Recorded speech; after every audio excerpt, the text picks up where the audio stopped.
Interpod.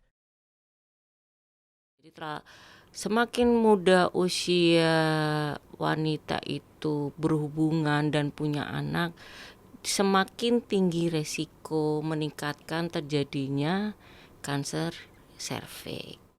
Halo Sobat Interpod, kembali lagi bersama saya Cindy Merella yang pastinya selalu menyajikan info-info menarik seputar kesehatan. Nah, pembahasan kali ini sangat amat menarik banget untuk kita bahas karena pembahasan ini menyangkut tentang kewanitaan. Nah, sebelum kita lanjut tentang masalah temanya, saya juga sudah ditemani oleh dokter spesialis kandungan dan kebidanan, yaitu Dr. Novia. Halo Dr. Novia. Halo. Halo, bisa dikenalkan terlebih dahulu. Halo Sobat Interpod, saya Dr. Novia, dokter spesialis kebidanan kandungan di Klinik Intermedica. Nah, gimana dokter hari ini kabarnya? Alhamdulillah baik. Baik ya dok ya. Moodnya lagi senang atau bagaimana? Iya, lumayan. Kita mau ngebahas tentang siklus menstruasi dok, yaitu telat datang bulan. Ini merupakan gejala ataupun tanda-tanda kehamilan ataupun tanda-tanda adanya masalah kesehatan pada wanita. Nah, untuk ngebahas yang lebih lanjut lagi, saya pengen ngajak dulu ke teman-teman bahwa jangan lupa untuk subscribe, like, komen, dan share juga video-video kita agar kita tetap semangat untuk membahas seputar kesehatan lainnya. Nah, untuk ngebahas telatnya menstruasi, sebenarnya bagaimana sih dok siklus menstruasi yang normal?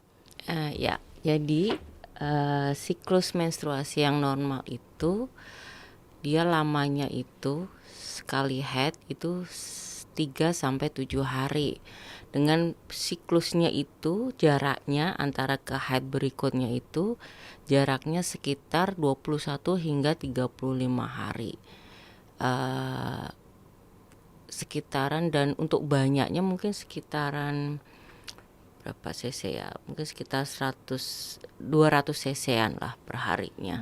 Jadi kalau memang ada kurang atau lebih dari itu berarti dia siklus mensnya nggak teratur atau sudah terjadi suatu gangguan menstruasi. Ya. Oke, dari gangguan menstruasinya ini kalau boleh tahu tuh penyebabnya apa aja dok? Sebenarnya banyak ya kenapa terjadi gangguan menstruasi itu. Yang pertama mungkin karena dia ada suatu gangguan hormon atau seperti penyakit kayak PCOS atau penyakit tiroid gitu. Lalu juga bisa karena suatu dia penurunan berat badan yang berlebih. Oh, itu juga bisa mempengaruhi menstruasinya. Karena itu pasti kan otot-ototnya lemak-lemaknya banyak yang terbakar. Jadi akan lebih menciut lagi. Nah, itu akan hormonnya pasti akan terganggu. Gitu. Stres, berat itu juga mempengaruhi siklus head. Atau juga ibu-ibu yang memakai kontrasepsi ataupun KB. Ya, KB seperti KB suntik 3 bulan. Itu juga mempengaruhi penyebab dari menstruasi. KB suntik 3 bulan kan biasanya dia nggak head tuh. Nah, jadi nanti jangan kaget kalau dia pakai KB suntik 3 bulan ternyata nggak head. Wah, jangan-jangan aku hamil. Enggak, itu memang efeknya. Atau mungkin dia pola makannya yang nggak sehat gitu. Ya makan sembarangan gitulah, nggak banyak lemaknya kayak gitu. Itu juga pengaruh. Nah, ngomongin PCOS nih dok, mungkin masih banyak teman-teman ataupun wanita di luar sana yang masih kurang tahu apa itu PCOS. Kalau boleh tahu secara singkat PCOS itu penyakit apa ya? PCOS itu singkatan dari Polycystic Ovarium Syndrome. Jadi suatu sindrom ovarium yang dimana ovariumnya ini sel-sel telurnya itu dia banyak kecil-kecil folikelnya. Jadi tidak bisa menghasilkan satu sel telur matang yang setiap bulannya apabila jadi wanita itu ada siklus head kan. Kenapa dia bisa jadi head? Karena dia ada satu sel telur matang yang tidak dibuahi kan, makanya dia jadi head. Nah, sedangkan PCOS ini dia sel telurnya itu folikelnya kecil-kecil, jadi tidak ada yang matang sehingga dia susah juga buat hamilnya dan terjadi gangguan head juga gitu karena tidak ada yang matang besar-besar. Makanya biasanya salah satu gejala dari PCOS itu dia terjadi gangguan head yang biasanya headnya jarang-jarang tuh. Bisa sampai 3 bulan, 4 bulan nggak head kayak gitu. Kalau ngomongin gejalanya yang bisa sampai 3 ataupun 4 bulan dia sampai nggak menstruasi karena PCOS, apakah itu akan ada kesamaan dengan tanda-tanda kehamilan? Kalau tanda-tanda kehamilan kan memang salah satunya itu dia telat haid. Ya. Makanya kalau misalkan wanita usia reproduktif, ya terutama yang sudah menikah, atau mungkin belum menikah tapi sudah melakukan hubungan seksual aktif, dia mengalami suatu keterlambatan haid, ya tidak ada salahnya tes pack. Tes pack dulu nih, coba dites untuk menyingkirkan dia memang terlambat haidnya karena hamil atau bukan. Bukan berarti yang telat haid terus dia tidak berhubungan hamil. Nggak Itu bisa nggak lah. bisa lah. Gimana caranya itu nanti? Yang khawatir juga kan mungkin banyak wanita yang aduh telat haid nih, takut hamil.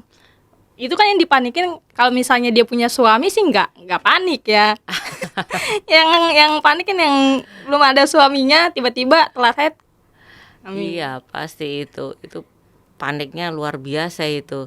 Saya sendiri juga sampai kadang kalau dapat pasien kayak gitu, ya cuman bisa mengelus dada. Apalagi yang usia-usia masih muda, aduh. Jangan ya dek ya, jangan. Jangan ya dek ya. Itu mereka itu yang biasa konsultasi sama dokter yang mereka, mohon maaf nih dok ya, yang telat mens terus karena mereka hamil dan sebabnya itu karena berhubungan, itu mereka sekitar umur-umur masih muda atau yang sebenarnya mereka udah matang tapi belum siap menikah atau bagaimana? Ini yang belum menikah ya, tapi yang sudah banyak kan masih muda. Oh banyak masih muda ya. Makanya kadang pentingnya edukasi seks juga pada usia-usia remaja itu sebenarnya untuk supaya menghindari terjadinya sesuatu yang tidak diinginkan, karena memang semakin kita awal hamil di usia yang masih muda itu akan juga banyak komplikasi-komplikasinya nanti ke depannya. Jadi belum saatnya, istilahnya belum matang tapi sudah dipaksa, itu lebih baik harus dihindari. Sebenarnya kalau untuk waktu-waktunya yang ideal untuk maksudnya usia yang matang itu sekitaran berapa dok? Ya sekitar umur 20-an. 20-an ya. Mungkin karena kalau yang di belas-belasan itu karena dia belum siap, belum Ya matang. belum siap, terus dari sel-sel epitelnya juga belum siap gitu. Jadi semakin muda usia wanita itu berhubungan dan punya anak, semakin tinggi resiko meningkatkan terjadinya kanker serviks. Oh, itu bisa mengakibatkan kanker serviks ya. Iya. Tapi kan masih banyak orang-orang yang di luar sana yang masih belum paham mungkin ya dok ya. Iya. Taunya cuma nafsu. Iya. Kembali lagi tadi ke topik apa tadi, saya lupa. Ngomongin menstruasi nih dok Iya. ya. Nah, tadi dokter juga udah menjelaskan gejala yang membedakan penyakit PCOS dengan kehamilan. Tapi untuk secara spesifik apakah rasa sakitnya beda? Kan kadang kan biasanya wanita itu ketika mens itu kan ada rasa sakit ya. Iya, sebenarnya kalau untuk gejala, kalau yang dia mengarah ke kehamilan nih, misalkan dia nggak haid tapi mengarahnya nih hamil nih, itu kadang bisa disertai kayak mual gitu, terus agak kembung perutnya, terus payudaranya kok kayaknya agak sedikit bengkak kayak gitu. Tapi itu juga bisa hampir mirip gejalanya dengan gejala orang yang mempunyai sakit mah. Oh, itu menyerupai. Iya, kadang banyak kasus yang pasien datang gejalanya mual muntah, datang ke IGD nggak ditanya headnya gimana, telat apa enggak, tahu-tahu dirawat dengan sakit mah, ternyata hamil. Waduh. Atau kebalikannya, ada juga yang dia datang ke poliklinik, dia pikir dia hamil, tapi ternyata nggak hamil. Dia malah mahnya yang bermasalah. Iya, gitu. Kalau yang PCOS? Kalau PCOS nggak ada. Oh, nggak ada. Nggak ada keluhan apa-apa. Dia pure murni hanya udah terlambat haid. Tapi nggak ada gejala yang mungkin mual atau muntah, enggak. Gitu. Jadi kayak orang biasa. Dan kalau untuk nyeri head udah beda lagi ntar. Kalau PCOS sih biasanya tidak disertai rasa nyeri head. Kalau nyeri head nanti ada lagi tuh penyakitnya beda lagi kalau nyeri head. Oh, nah biasanya kalau orang yang punya rasa sakit saat menstruasi yang bener-bener yang sakit banget gitu loh dok, itu juga mempengaruhi kesehatan gak sih dok? Atau itu hal yang wajar? Kalau nyeri head itu dia hanya dirasakan di awal haidnya dan tidak mengganggu aktivitas, istilahnya hanya ya kram-kram biasa masih bisa ditahan lah. Iya. Itu normal. Oh, itu normal. Normal atau biasa disebut dysmenorrhea, tapi biasanya tanpa perlu obat ya. Tapi kalau dia haidnya itu nyeri sekali sampai bisa pingsan. Itu sudah pasti ada sesuatu penyakit di belakang itu. Makanya kalau sudah merasakan gejala nyeri head yang wah ini nggak normal nih, bisa sampai 3 hari kok, sampai jalan aja sakit, Iya. sampai buang air besar sakit, buang air kecil sakit, harus segera diperiksakan. Takutnya ada suatu kista coklat atau endometriosis atau adenomiosis. Jadi memang itu pemeriksaannya hanya bisa dilakukan dengan pemeriksaan ultrasound gitu. Dan gak boleh self diagnosis sendiri ya? Gak boleh. Kadang biasanya ada orang yang kayak sakitnya kayak sakit banget, ini udah penyakit ini kan. Ya biasanya orang-orang yang masih agak awam dan belum paham hal itu kan udah kayak gitu, paniknya tuh ada nih dok. Mungkin kalau misalnya dia yang sampai pingsan, terus yang sakit berturut-turut, itu pasti udah ada kelainan ataupun ada permasalahan dari kesehatannya dok ya. Dan itu memang harus dengan obat untuk meredakannya gitu. Nah kalau pakai obat untuk pelancar haid ataupun meredakan rasa sakit saat menstruasi itu sebenarnya mereka tuh efektif atau enggak, ataupun bagaimana? Memang kalau memang dia ada keluhan nyeri haid yang sangat, ya harus minum obat, karena kalau enggak dia nggak akan bisa aktivitas. Tapi itu aman untuk dikonsumsi kayak setiap mens atau setiap sakit gitu? Kalau hanya setiap mens nggak apa-apa. Oh, nggak apa-apa. Kecuali yang setiap hari dalam waktu 3 bulan berturut-turut, ya itu yang harus hati-hati gitu kan. Ada batas dosis kewajarannya. Iya. Nggak mungkin langsung minum 6 tablet ya. Ya perlahan dulu. Nanti kita lihat apakah mempan atau enggak, baru dosis dinaikkan. Tapi enggak yang setiap hari, hanya pada saat nyeri aja diminumnya. Oh, saat nyeri aja ya? Nyeri aja. Berarti aman guys untuk dikonsumsi obat-obat pereda nyeri saat menstruasi ya. Yang konsultasikan dulu aja, jadi jangan langsung, kadang tuh beli di warung, nggak tahu itu yang dikasih apa. Kadang ada, saya tanya, udah minum apa sih itu ya? Obat apa gitu? Iya, kayak malah menurut saya itu herbal ya, kayak kunyit atau apa. Itu mah mending langsung konsultasikan ke dokter aja gitu. Kuncinya itu guys. Jadi perlu konsultasi dulu, jangan langsung sembarangan minum obat ya dok ya. Karena itu kan juga perlu diperiksa sama dokter kandungan. Nah nih dok, kalau ngomongin masalah ada permasalahan kesehatan pada wanita, biasanya mereka kalau misalnya menstruasi ada rasa nyeri, misalnya kayak contoh kayak tadi pingsan gitu, waktu yang tepat untuk cek ke dokter itu kapan sih dok? Atau kalau misalnya dia telat menstruasi nih, waktu yang tepat untuk cek ke dokter?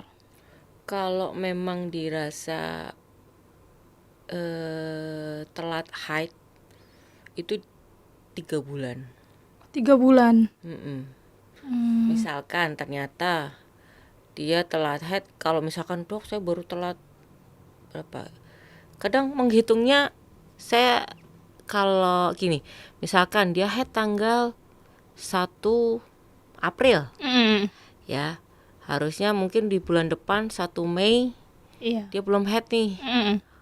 Boleh dia nanti datangnya di tanggal 1 Juni. Mm-mm. Cek aja gitu. Karena kalau masih awal-awal kadang misalkan nih dia ternyata hamil, kadang hasilnya positif bisa, tapi pada saat USG-nya kadang belum kelihatan. Jadi pas bulan kedua dia Harus cek datang. lagi. Atau kalau memang dia nggak hamil, biasanya di bulan ketiga baru saya akan memberikan terapi obat untuk supaya headnya lancar lagi gitu. Soalnya kalau baru 2 bulan memang kita belum kasih obat apa-apa, baru diobservasi dulu gitu. Biasanya kan kadang ada beberapa wanita yang kayak 2 bulan udah nggak menstruasi nih, mereka juga udah panik kan, Iya. ataupun mereka langsung beli obat, cari di media sosial obat-obat untuk Iya, pancar. TikTok ya sekarang kebanyakan kayaknya orang-orang pada ngeliatnya. Saya juga bingung. Saya beli di TikTok, Dok. Oh, emang ada TikTok? Iya, Dok, ada. Saya juga bingung itu. TikTok ternyata semuanya ada ya. Sampai obat-obatan juga. Etalase kuning gitu ya. Bukan orange lagi berarti ya. Iya. Nah, kalau tanggapan dokter buat mereka para wanita yang beli obat sendiri gitu, itu bagaimana? Janganlah. Jangan ya. Iya, karena kan kita nggak tahu distributornya bagaimana, dalam artian itu obatnya aman atau enggak dikonsumsi. Iya, benar-benar. Kita nggak tahu expirednya juga kapan gitu. Lebih baik yang pasti-pasti aja gitu kan. Kalau masalah obat lebih baik langsung aja ke apotek atau ke rumah sakit, ke klinik. Janganlah beli di TikTok kayak begitu. Kalau misalnya nyeri haidnya itu mereka minum ramuan, maksudnya bukan obat gitu, itu aman nggak, Dok, menurut dokter? Sebaiknya jangan ya. Jangan juga. Karena saya juga nggak tahu kan kalau yang kayak ramuan-ramuan gitu isinya apa, kandungannya apa. Saya lebih baik saya sarankan jangan. Kadang kan biasa orang-orang yang terdahulu gitu, lebih udah minum ramuan ini, minum obat ini gitu kan. Tapi kan memang lebih baiknya lagi untuk konsultasi ya, Dok ya. Ada juga nih telat haid terus dipijet. Sama orang tuanya, nggak tahu, mungkin zaman dulu ya. Iya. Dipijet perutnya biar lancar. Aduh, Itu nggak boleh ya. oh, itu nggak boleh. Nggak boleh ya. Karena banyak organ-organ di daerah perut vital ya. Jadinya dia dipijet, diurut sama tukang pijet, malah bisa bikin lengket. Resikonya bisa bikin perlengketan di perutnya. Padahal dia nggak pernah nih ada tindakan apapun ya. Iya. Operasi apapun, tapi nanti suatu saat misalkan ternyata dia harus tindakan, entah itu operasi kista atau mungkin dia ada kista harus operasi, atau dia usus buntu atau mau sesar, pasti lengket. Itu kenapa bisa lengket? Ya karena kan dipijet di situ banyak Organ. organ-organ. Kita nggak apa tuh dia ngelepas apa, lengket lah di situ. Dan hampir semua wanita itu sebenarnya punya calon kista. Karena kista itu ada yang normal, fungsional, atau yang abnormal.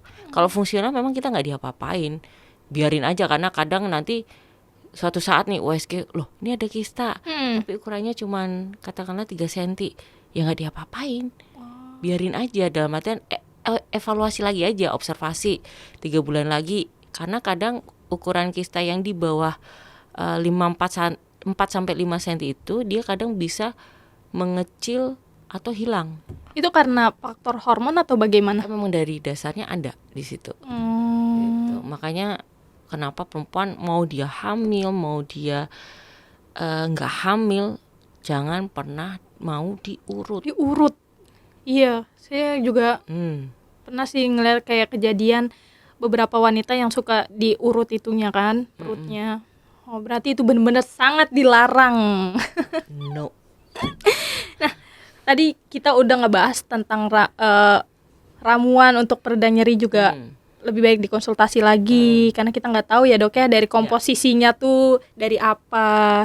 Nah, ngomongin tips menjaga keseimbangan hormon dan kesehatan reproduksi nih dok secara umum. Tipsnya yang pertama, hindari stres. Nggak bisa juga sih hindari stres. Iya, karena hidup kadang suka stres Betul. dok.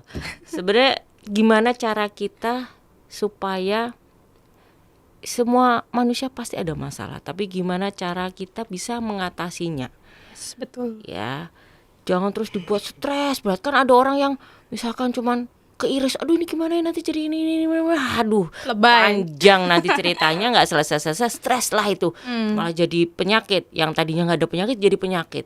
Mungkin itu kan bisa kita atasi dengan pakai plester, Bersihin diobatin dulu, kasih plester, tenangkan diri dulu, atasi satu persatu. Jangan langsung wah semua beban langsung weak gitu. Apalagi cewek ya, begitu kayak diputus pacar langsung ya ampun sakit. Aduh jangan ya dek ya.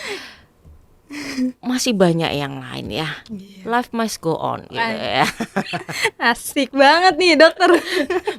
Terus yang kedua, istirahat yang cukup.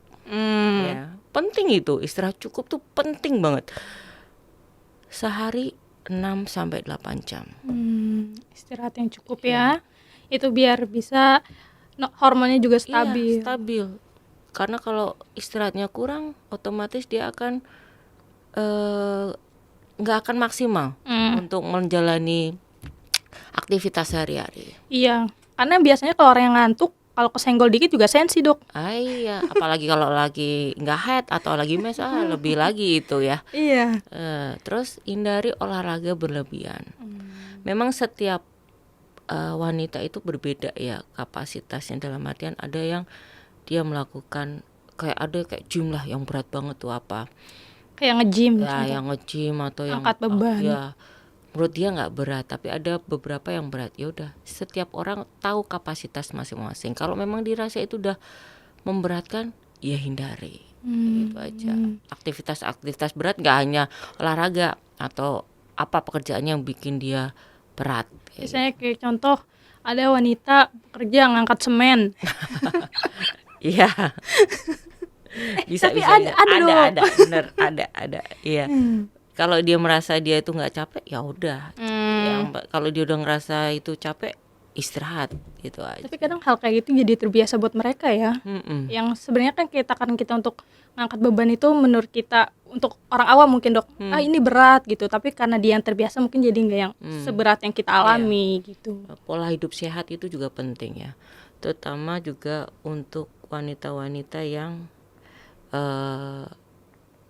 kelebihan berat badan, obesitas. Ya, itu juga harus melakukan istilahnya penurunan berat badannya juga, supaya kadang wanita dengan obesitas itu bisa juga headnya nggak lancar. Jadi dengan dia menurunkan berat badannya dengan pola makan yang sehat, hidup teratur, olahraga teratur, dia bisa nanti siklus headnya normal kembali.